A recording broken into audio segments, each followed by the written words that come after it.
여러분 안녕하세요. 11월 9일 화요일 주식시장 전문의 투자 전략 시작하도록 하겠습니다. 아주 제목을 제가 극단적 차별화에 대비하라 이렇게 아주 살벌하게 지었는데요. 그렇습니다. 어제 우리 시장은 극단적인 차별화가 나타난 거죠. 일단 미국과 한국의 차별화 디커플링이 확실히 일어나고 또 우리나라 주식시장 내부에서도 차별화가 극단적으로 나타나는 모습이 가는 놈만 가는 그런 시장이 되는데요. 여기에 탑승하지 못한 우리 주린이들은 굉장히 마음앓이를 많이 한 그런 하루였던 것 같습니다. 그렇지만 이러한 극단적인 차별화가 오늘도 해소되기 어려울 거라는 거죠. 그래서 이 부분에 대해서 여러분들이 심각하게 접근을 하시고 무언가 변화를 빨리 주지 않으면 이 연말장 이렇게 극단적 차별화 속에 떠밀려 갈 거로 생각합니다. 자, 오늘 미국 시장과 한국 시장을 한번 알아보도록 하겠습니다. 구독, 좋아요 꼭 눌러주십시오. 오늘 시장 결론부터 훅 들어가 보면 여전히 미국 시장은 강세를 유지하면서 끝났죠. 미국이 썸머타임 제도가 이제 끝나면서 6시에 이제 장이 끝나더라고요. 그래서 시장을 미리 볼 수 없었는데 6시까지 제가 쭉 지켜보니까 미국 시장이 강세로 끝났습니다. 굉장히 아주 강한 장이 미국 시장에서 펼쳐지고 있는데 며칠째 지금 오르고 있는지 모르겠어요. 이 세상의 모든 돈이 미국으로 빨려 들어가는 것 같습니다. 제가 여러분들에게 우리나라만 서학개미가 있는 게 아니라 아시아, 유럽 모든 나라들에게 다 서학개미가 있다고 제가 말씀을 드렸죠. 그렇습니다. 우리만 테슬라를 좋아하는 게 아니라 세상의 모든 젊은이들과 투자자들이 테슬라를 좋아하는 거죠. 이러한 것들이 미국 시장으로 돈 지속적으로 빨려 들어가는 그러한 매력 포인트로 작용하는 것 같습니다. 오늘 이제 미국 시장을 보면 연준 위원들이 다양한 내년 금리 인상 가능성에 대해서 발언이 쏟아지고 있더라고요. 얘들은 제가 프레이를 하는데 함부로 하지 않는다고 자기들끼리 역할을 두고 그 범위 내에서 서로 매파와 비둘기파의 목소리를 내는 거죠. 내년에 금리 인상을 하겠다. 2번이나 하겠다. 이런 이야기들을 지속적으로 시장에 쏟아내기 시작한 거죠. 미국은 이처럼 이렇게 어나운스먼트, 언론 프레이를 통해서 시장의 충격을 줄이는 방법으로 그리고 뭔가 부드러운 연착륙 제도를 이용하는 아주 가장 자본주의적인 방식을 착하고 있는 거죠. 가장 과학적이고 가장 통계적이고 가장 숫자적인 미국의 연준이 이렇게 방송과 신문과 언론을 통해서 여론을 통해서 부드럽게 연착륙을 시도한다는 것은 우리나라도 한번 해볼 생각이 있는 것 같아요. 우리나라 한국은행 너무 속된 표는 무식합니다. 무식하게 지들끼리 딱딱하고 말고 오르겠다 뭐 어떻겠다 뭐 이런 건데 좀 불만이 많죠. 지금 이 상황에서 한국이 저렇게 금리를 올려야 되는가? 미국도 이 좋은 미국의 시장도 내년에 올리겠다는데 이런 면이 참 제가 불만을 너무 많이 쏟아냈는데 그렇습니다. 오늘은 테슬라발 머스크의 장난질이 시장을 다소 불안케 했죠. 네, 저는 장난질이라고 그러는데 지가 세금을 내도 말든 이것을 트위터에 올려서 여론을 조사를 해보는 거 보면 음, 정말 또라이에 대한 미국의 인정, 또 여기에 열광하는 350만이 투표를 했다는 거죠. 네, 머리는 아픕니다. 일단 테슬라가 3% 이상 빠지면서 조정을 받았는데 그동안 가격 상승에 대한 조정이다. 이렇게 볼 수도 있지만 뭔가 불안정성 이런 것들에 대한 모습인데 문제는 60%가 찬성을 했다는 거죠. 뭐 여기에 테슬라를 투자하지 않는 사람도 많이 있을 것 같아요. 그러니까 찬성을 하는 거죠. 네, 아마 오늘 한국 주식시장에도 영향을 분명히 미칠 거로 보고 있습니다. 다음 우리가 가장 고민하는 것은 한국의 디커플링을 언제 풀릴 것인가. 이게 정말 큰 숙제이죠. 당분간은 풀리지 않을 것 같습니다. 그래서 더 우리를 고민케 하는 거죠.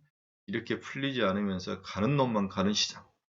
우리가 가장 두려워하고 X같이 생각하는 가는 놈만 가는 시장이 지속될 확률이 높아 보입니다. 어제도 오늘도 어제처럼 가는 놈만 가는 장세가 전망된다.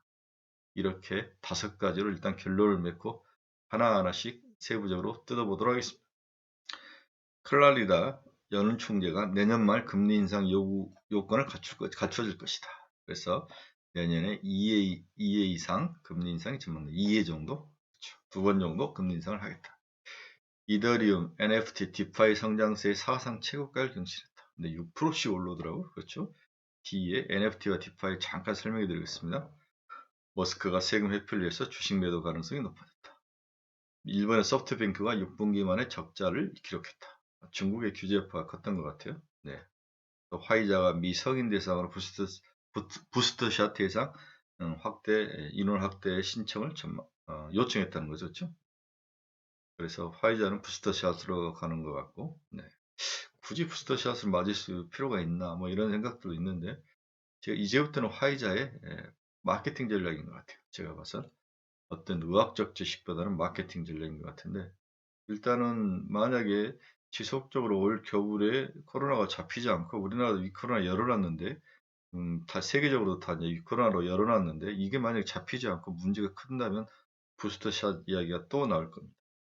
그래서 부스터샷 관련주들은 지금 살 게 아니라 어떤 환자 추이라든지 글로벌 수위를 보면서 전략을 저울질해야 될 것 같습니다. 근데 이렇게 전략을 단기적으로 저울질한다는 게 정말 어려운 일이죠. 저 같으면 포기합니다. 차라리 다른 종목에 집중하죠. 네, 테슬라는 어제 3.18% 하락해서 1183달러 이렇게 끝났습니다. 네, 여러 번 이야기했지만 오늘 한국 주식시장에서 특히 배터리 3사라든지 이런 시장에 가축가에 어떤 영향을 미칠지 일단은 긍정적이진 않을 것 같아요. 일단 부정적일 것 같은데 일단은 심리적으로 좀 불안정 모습이 한국 시장에도 이어지지 않을까 그런 예상을 해봅니다. 네, 애플 보겠습니다. 애플은 뭐 특별한 이유 없습니다. 그냥 150달러 선을 두고 치열한 전투를 제가 하고 있다고 그랬죠. 그렇지만 애플은 향후에 200달러까지도 상승할 가능성이 있기 때문에 좀 중장기적으로 안정적인 종목을 찾는다면 애플 괜찮습니다. 내년 제가 봐서 2, 4분기까지 200달러에 안착이 될 것 같다. 한 200달러면 40% 먹는 거죠. 안정적으로 먹는 건데 괜찮아 보입니다. 그래서 좀 답답하지만 애플을 들고 계신 분들은 지속 보유를 추천합니다. 요즘 아주 핫한 필라델피아 반도체 지수 보겠습니다. 어제도 1.49, 약 1.5% 올랐습니다. 3,812 정도. 계속 반도체 관련 기업들이 주가가 좋습니다. 어제 미국의 AMD가 10.56%나 상승했어요. 마이크론 테크놀로지는 2.35% 상승했고, AMD는 CPU를 만드는 회사이지 않습니까? 근데 페북이 AMD의 CPU를 쓰겠다 이 이야기가 나오면서 AMD가 10.56%나 상승했죠. 우리나라 삼성전자와 가장 관련이 깊은 D램을 하는 마이크론 테크놀로지도 2.35%, D에만한 대만 TSMC도 약 3% 가까이 오르면서 전체적으로 연말에서 반도체주들의 주가가 바닥을 탈출하지 않을까. 탈출의 모습은 나오고 있습니다. 이미 SK 하이닉스가 그 모습을 보였죠. 외국에서도 이런 모습이 보이고 있어서 글로벌적으로 반도체주들이 이제 모든 악재를 몸에 안고 얻어맞고 이제 선반 형태고 이제부터는 바닥을 탈출한 기술적 반등 정도는 충분히 가능하다. 이렇게 예상을 해봅니다. 엔비디아는 지속적으로 상승합니다. 어제도 3% 넘게 상승을 했는데요. 부럽습니다. 제가 500디아라고 이야기를 했죠. 네, 지금 300달러를 이미 넘어섰으니까 엔비디아를 들고 계신 분들은 지속 들고 가시기 바랍니다. 만약 엔비디아를 안 들고 있어 이제 들어가도 되냐? 오케이, sure, why not? 네, 엔비디아는 뒤에 좀 자세히 다루도록 하겠습니다. 메타버스의 핵심 플랫폼을 들고 있는 게 엔비디아입니다. 그래서 메타버스가 끌고 올라갈 것 같다. 그래서 중간에 약간의 변동성이 있을 수 있지만 결국 엔비디아는 500달러를 일단 터치할 것이다. 그 다음에 또 가서 봐야죠. 네, 좋아 보입니다. 네, TSMC 그동안 옆으로 쭉 기다가 최근에 어제부터 이제 어제 지난주부터 살짝 오르기 시작하는데요. 어제도 3.2% 올랐습니다. 121.57달러. 우리나라 삼성전자, SK 하이닉스에 나름대로 긍정적인 영향을 줄 거로 보이고 있습니다. 비트코인 볼까요? 네, 거의 6% 가까이 상승해서 65,000달러까지 왔는데 무섭습니다. 며칠 조정을 받더만 치고 올라오는 것 같아요. 왜 이런 뭘까? 이 안에 또 다양한 어떤 그 속성들이 있는데 비트코인과 NFT와 게임, 엔터 뭐 이런 것들이 전부 다 비트코인과 연계돼서 비트코인이 파생으로 다양한 모습으로 좀 진화하고 있는 것 같아요. 그래서 비트코인을 잘 아는 사람들은 흥분해서 비트코인을 사는데 여기에 뭐 새로운 비트코인 라인, 솔라라는 그런 그 비트코인이 요즘 인기라는데 제가 아무리 공부해도 저는 이해가 잘 안 되더라고요. 그래서 여러분에게 잠깐 소개만 하는 정도로 끝내겠습니다. 최근 우리가 비트코인을 공부하면서 디파이 비트코인 코인을 공부를 하셔야 됩니다. 정확한 의미와 뜻은 알고 계셔야 돼요. 디파이는 Decentralized Finance라서 탈중앙화 금융의 약자다. 중앙은행이나 금융기관을 걸치지 않고 블록체인 기술을 활용해서 적금, 송금, 대출 등 각종 금융거래를 가능케 해서 만드는 기술이다. 오, 세상에. 그렇지만 이제 여기에 이제 코인에 대해서는 일단 세금을 물려주고 NFT에 대해서는 세금을 물리지 않으면서 NFT가 어제 오르는 이유 중에 하나였는데 NFT에 대해서는 아직 세금 규정이 없습니다. 그래서 디파이는 탈중앙 금융의 약자이다. 적금, 송금, 대출 모든 게 다 가능하다. 비트코인으로 이와 관련된 것이 디파이 코인이다. 그래서 디파이란 단어에 대해서 여러분들이 꼭 투자는 하지 않지만 어떤 게 시장이 나와 있고 어떤 게 세상에서 새로운 키워드로 나타나는지는 기억을 하시고 이해를 하셔야 합니다. 바로 앞에 제가 코인 중에 최근에 핫한 게 솔라나 코인이라는 게 있다는데 저는 아무리 읽어봐도 이해가 가지 못했어요. Powerful for developer, fast for everyone 이런 슬로건인데 뭔가 우리가 이제 이더리움이 이제 NFT와 관련이 있고 이더리움 기술이 실생활에는 굉장히 많이 차용이 되는데 이 이더리움이 가지고 있는 어떤 문제점을 극복해주는 그러한 코인이다. 이렇게 하면서 시장에서 2달러부터 시작했던 게 엄청 가격이 올랐는데 솔라나 코인이 최근에 뜨고 있더라. 이더리움의 대항마로. 그래서 이 정도로 또 알고 있으셔야 합니다. 그래서 저도 한번 공부를 해보겠습니다. 아직 여러 번 읽어봤는데 이해가 안 되더라고. 그래서 여러분들도 좀 공부를 좀 하시기 바랍니다. 이게 최근 우리가 어렴풋이 알고 있는 비트코인의 세상입니다. 네, 비트코인이 시가총액이 얼마냐? 1457조. 오 마이 갓. 리플이 71조. 앵커 뉴럴월드. 이더리움이 661조죠. 오, 대단합니다. 네. 어셈블러 프로토콜 위믹스. 우리나라 위믹스인가요? 네. 8,915. 디센트럴랜드. 솔라나가 여기 있네요. 네, 우리 솔라나. 방금 앞에 설명한 88조. 오, 시총 대단하다. 오, 도지코인. 네. 도지코인은 42조. 그렇죠? 네. 클레이든. 네. 카카오의 클레이든 4조. 이렇게 시장이 무서운 속도로 규모를 시가총액을 키워가고 있습니다. 여러분들도 이 변화하는 세상에 최소한 관심을 가지고 너무 국내 주식에 몰입하지 마시고 머리가 아프고 국내 주식이 안 될 때는 비트코인에 한번 머리를 이렇게 세상이 이렇게 돌아가는 거 이름이라도 한번 보고 이런 것들이 어떻게 구성이 됐는지 쓱쓱 보는 것도 도움이 됩니다. 네, 채권 시장 보겠습니다. 미 채권 수익률은 살짝 한 4bp 정도 상승했는데요. 네, 10년짜리 한번 볼까요? 10년짜리 1.50%까지 다시 올라왔죠. 그렇죠? 네. 그 다음에 항상 20년짜리, 30년짜리 보라고 30년짜리 2%에서 1.89로 여전히 좀 낮는 모습을 보이고 있고, 그 다음에 제가 항상 2년짜리 보라고 2년짜리 0.5에서 0.4 사이, 0.44%. 이렇게 해서 2년, 10년, 3년 수익률을 한번 봤습니다. 10년짜리가 어제 한 4bp 정도 올랐습니다. 다음 국내 환율 보겠습니다. 1184원을 기록하면서 전일에 비해서 약 2원 50전이 떨어졌습니다. 그렇지만 여전히 1180원대에 있는 거죠. 그렇죠? 그래서 이 달러 강세에 대해서 원화가 지속적으로 약세의 흐름을 보이고 있는데 우리나라가 약세를 흐름을 보일 이유는 사실 전혀 없어요. 수출 강하죠. 제조업 강하죠. 금리 같은 것도 안정되죠. 금리도 올랐으니 오히려 강세로 가야 되는 미국보다도 약세를 보인 이유는 우리나라 환율 시장을 외국인들이 어떤 위안화라든지 아시아 통화를 프락시 엣지를 하는 것 같아요. 그렇죠. 우리 쪽을 많이 패고 달러를 사는 그런 전략을 많이 쓰는 것 같아요. 이런 어떤 ATM기 역할을 환율에서도 하는 케이스가 많다. 저는 그렇게 보고 있습니다. 그래서 원래 우리나라의 돈의 가치는 이보다 더 강해야죠. 제가 보기엔 1100원대, 1000원대가 적정한데 좀 저평가되어 있는 것 같습니다.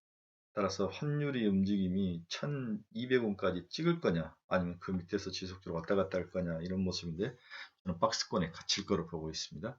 연말 환율에 대해서는 크게 움직임은 없을 것 같습니다. 네, WTI 한번 볼까요? WTI는 82.44달러로 약 1달러 정도 올랐습니다. 일단은 크게 올라가지도 않고 크게 내려가지도 않고 80달러 초반에서 정중동을 하면서 에너지를 축적하고 있는 것 같은데 향후에 날씨가 큰 역할을 할 것이다.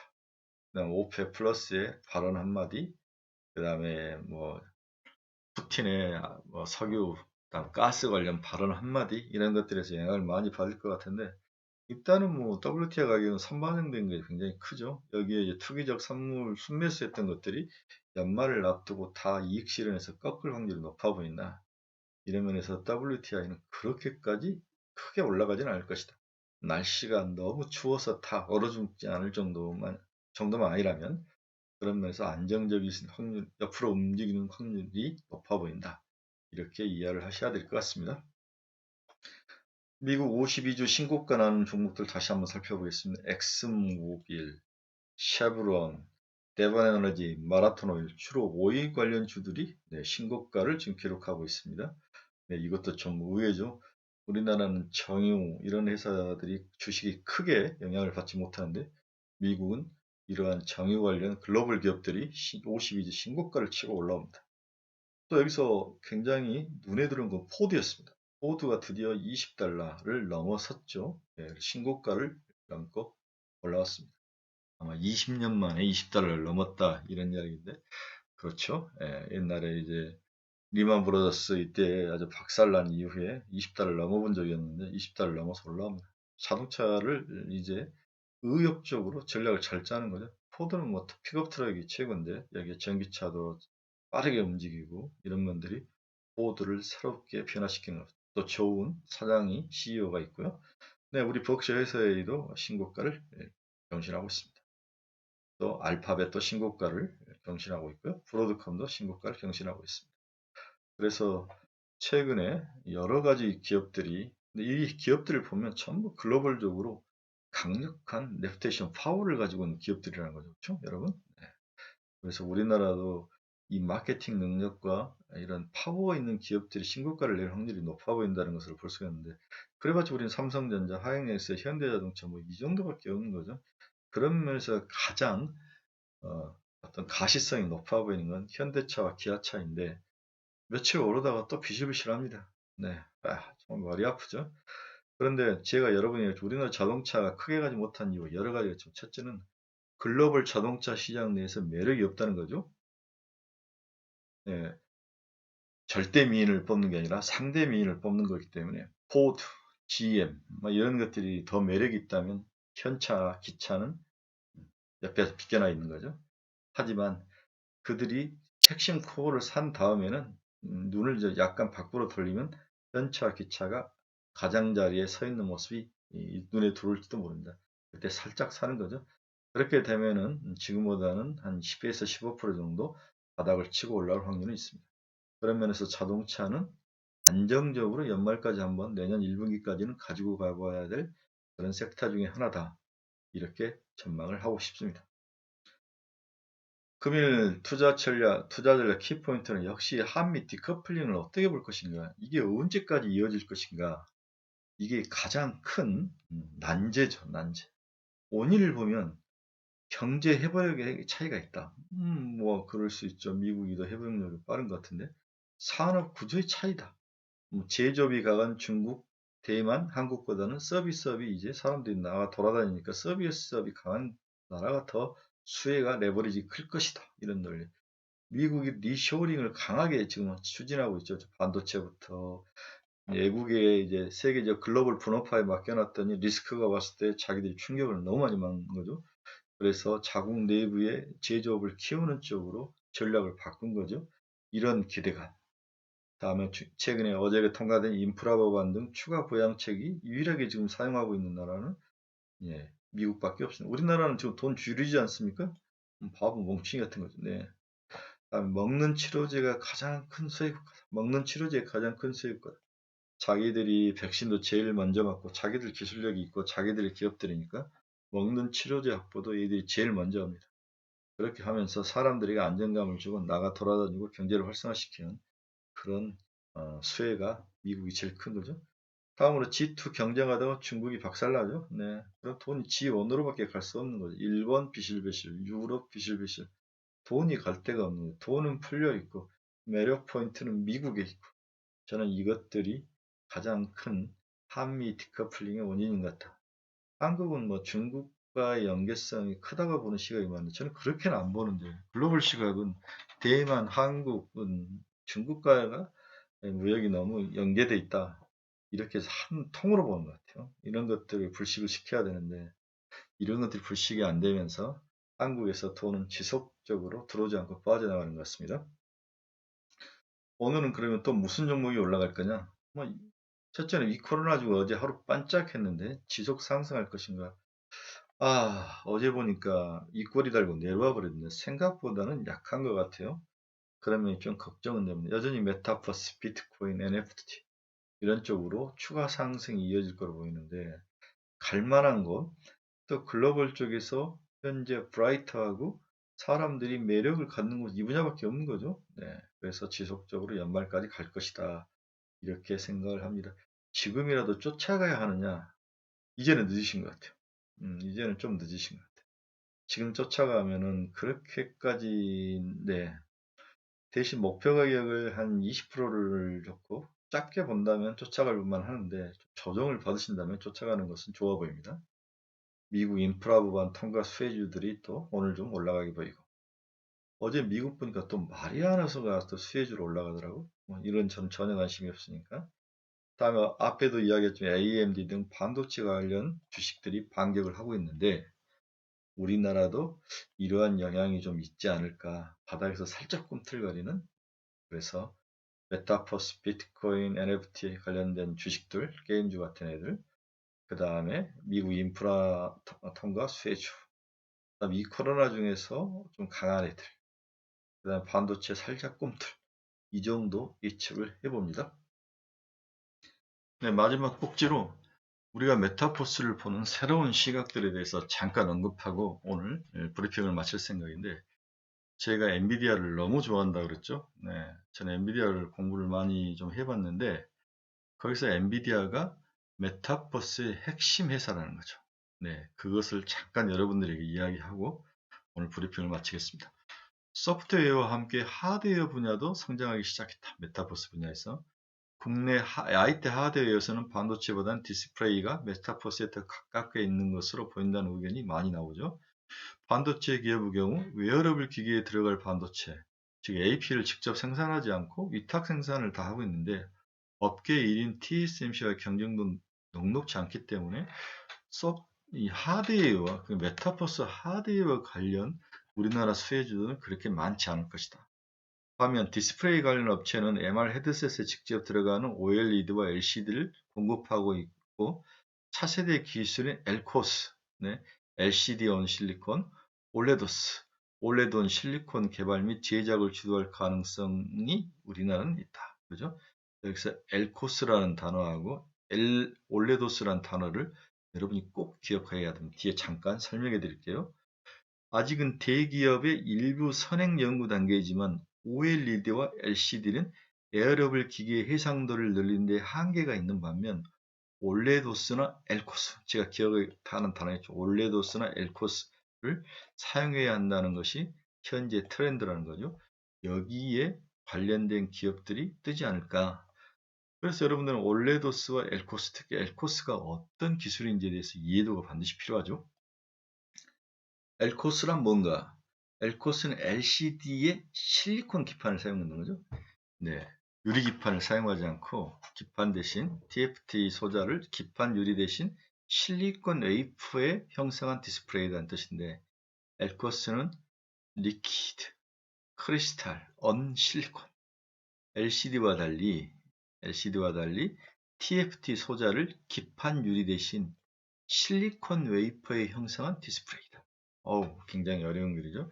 우리 LCD는 보통 실리콘 기판 위에 만드는데 얘들은 실리콘 유리 기판 대신에 실리콘 웨이퍼에다가 디스플레이를 만든다는 거죠. 뭐 저는 자세히는 모르겠지만 일단 실리콘을 사용한다. 그렇죠? 이 실리콘이라는 단어가 굉장히 중요한 기술인 것 같습니다. 액정과 광학 필름을 통과해 한 번에 화면을 형성하는 LCD와 달리 램프에서 나온 광원이 편광 프리즘을 통해 엘코스 치부 표면에 반사되고 반사된 광원은 2차 편광 프리즘을 통해 렌즈에서 하나의 이미지로 형성되는 OLED이다. 오, 어떻게? 저도 이해가 안 됩니다. 여러분 한번 읽어보십시오. 프로젝션 렌즈를 장착해 TV로 제작 시 부피가 커지고 화면 열화가 발생하는 것이 흠이다. 하지만 LC보다 가격이 절반 이상 싸고 소형에서 대형까지 확장이 용이한 게 장점이다. 엘코스라는 게. 즉, 액정 표시 장치 LCD에서 유리 대신 실리콘을 사용하는 반도체와 디스플레이의 융합 공정으로 반도체와 디스플레이 융합 공정으로 저전력 고해상도가 특징이다. 엘코스라는 그 기판이 그렇죠. VR, AR 제품에서 기존 LCD는 픽셀이 눈에 보이며 부자연스럽지만 엘코스 제품은 훨씬 부드럽게 화면을 보여줄 수 있다고 한다. 그렇죠. 그래서 이걸 만들 수 있는 회사, LG 디스플레이인 것 같아요. LG 디스플레이, 삼성 디스플레이인데 이 시장이 커진다면 지금은 이제 태동 상태이고 이제 뭐 연구실 정도에서 나오는 것 같은데 이게 양산이 되고 그렇다면 미래의 먹거리가 되지 않을까. VR, AR 이런 데 사용 능력이 느니까 이런 점에서 엘코스란 뭔가에 대해서 여러분이 꼭 이해를 하시고 거기에 핵심인 기업이 어디나 엔비디아다. 이것을 꼭 기억을 하시기 바랍니다. 그러면 엔비디아는 메타버스에서 어떤 역할과 중요성을 가지고 있는가? 메타버스 투자 관련 아이디어로는 IT 하드웨어보다는 운영체계와 어플리케이션 등 소프트웨어 관련 기업에 투자하는 게 더 낫다는 의견이 있다. 그렇죠? 하드웨어보다는 운영체계, OS와 어플리케이션을 가지고 있는 확장 측면에서도 하드웨어와 관련된 VR, AI와 관련 웨어러블 기기 시장보다 가상세계를 구현하는 플랫폼 시장이 더 훨씬 크기 때문이다. 이에 메타버스 대장주는 엔비디아가 꼽힌다. 그렇죠? 메타버스 플랫폼을 만드는 도구, 즉 미들웨어 업체들이 사용하고 이를 통합시키는 게 엔비디아의 옴니버스라는 플랫폼이다. 옴니버스는 작년 12월 오픈 베타를 출시한 후에 BMW, 록히드 마틴, 사우스파크 등 500여 개가 넘는 기업에서 사용하고 있고 5만 건 이상의 다운로드를 기록하고 있다. 아주 어떤 핵심 플랫폼으로 지금 엔비디아의 옴니버스가 사용되고 있다는 거죠. 옴니버스가 속한 엔비디아의 전문 시각화 사업부는 아직 전체 매출액의 8%에 불과하나 지난 2분기 매출은 전년도 기 156% 성장했다. 오 마이 갓. 이들은 정말 머리가 좋은 것 같아요. 미국 애들은. 이렇게 해서 미국이 창의적이라는 거죠. 옴니버스를 구동하기 위해서는 엔비디아의 GPU인 코트로 RTX 8000이 2장 정도 필요합니다. 그러니까 자기 제품도 팔아먹는 거죠. 반도체와 디스플레이 등 IT 하드웨어의 경우 최근 상황에서 AR 웨어러블 기기에 쓰이는 정도지만 플랫폼은 말할 수 있는 게 훨씬 많다는 점에서 투자자 측면에서 훨씬 유리하다는 거죠. 플랫폼은 할 수 있는 게 많다는 거죠. 이중 엔비디아는 메타버스의 끝판왕이라 부를 수 있는 가상세계를 창조하는 도구들을 다시 말해 플랫폼을 만드는 플랫폼의 중심에 엔비디아가 서 있다. 메타버스의 끝판왕. 그렇네요. 제가 추천할 때는 메타버스와는 관련이 없었죠. 향후에 GPU가 세상을 바꿀 것이다 생각을 한 거죠. 전기차를 하더라도 자율주행을 하더라도 그림으로 모든 것을 판독하고 인스타도 그렇고 모든 게 이제 문자보다는 그림, 영상보다는 그림 뭐 이런 쪽으로 가는데 여기에 GPU가 핵심이기 때문에 GPU 세상 올 거다 이런 과정에서 제가 엔비디아를 추천했는데 메타버스와 엮여서 엔비디아가 날아가고 있습니다. 자, 오늘은 여러분들에게 좀 길게 시장 상황을 설명했는데 어제와 똑같은 하루가 되지 않을까. 가는 놈이 간다. 이 결론이고 가는 놈이 없을 때에 대한 고민은 여러분들이 결단과 선택이 지금이라도 늦진 않았다. 하지만 가격이 살짝 조정받을 때 들어가라.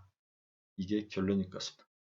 오늘도 힘내시고 즐겁고 멋진 하루가 되시길 바랍니다. 여러분 감사합니다.